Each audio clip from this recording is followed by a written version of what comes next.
So good day mga tropa pits. Tayo nga pala ngayon is kalalabas lang galing trabaho. Pero patungo tayo ngayon sa Batangas.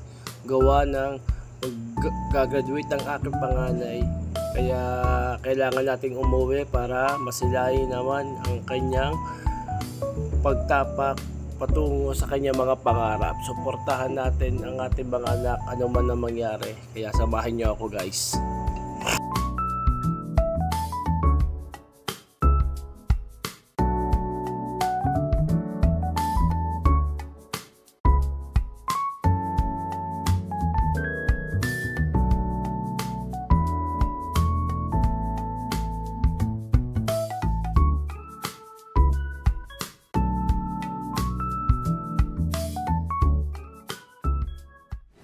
So dito nga is tumigil muna tayo sa 7-Eleven gawa ng withdraw tayo ng ating pambudget para sa gastusin nila for the month of June.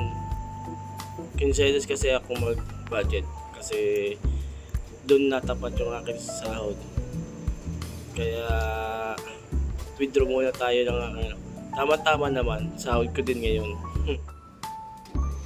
So dito nga mga katropa PC, waiting tayo gawa na pinaprocess pa yung ating withdraw. So tingnan natin kung magkano yung mawi-withdraw natin ng sahod. Sana umasya to pang budget. So check natin. Ito na siya. Ching! Wow! Sana all. So mga katropa PC, pagkatapos ko nga pala mag-withdraw is diretso biyahe na ulit ako baka kasi masyadong gabihin na ako dito. Binabaybay ko na ngayon yung Tagaytay City. Napakaganda dito. Wala akong masabi. Kahit ilang beses ako dumadaan, na-amaze pa rin ako. Lalo na pag gantong gabi, ang daming parang magandang pagmasdan palagi ang Tagaytay.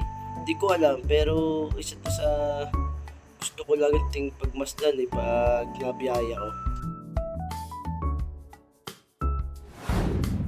So dito nga is nasa McDonald's Lemery na tayo, kadadating ko lang. Ngayon mo-order ako ng pampasalubong para sa aking dalawang anak. The next day. So this is the day nga na pinakihintay namin mag-asawa, graduation ng aking panganay. Super special dito kasi minsan lang dumating sa buhay na ito. Dati kami lang gumagraduate, ngayon ito may anak na kami, gagraduate na. So thankful talaga kami. Kaya maraming salamat Lord. Ikaw talaga the best ka. So dito nga is pakita siya ng stage. Ito na siya. Ito, wow, ang galing. Gawin talaga ng aking anak. Salamat talaga. Binigay niyo siya sa amin. Ito na siya. Wow, napakasaya naman sa pakiramdam na gumraduate na siya. Oh. Wow, ganda. Later. So dito nga is may pa-cake ang kanyang ninong dyan. Shoutout kuya dyan sa pagbibigay na pag-sponsor ng cake kay Ate Bebe. Oh, sayang-saya siya oh. Wow! Dalaga ng aking anak Hina-hina sa paglaki. At masyadong mabilis ang panahon.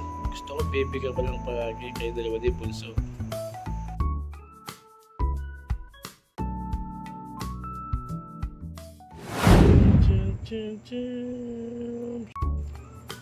So dito nga is solo plate lang tayo mga katropa pits gawa ng hindi na nagsipsulputan yung mga nagyakag sa akin mag-inom.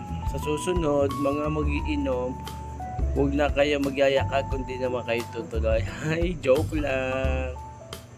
Peace out tayo mga katropa pits. Chill lang tayo mga katropa pits.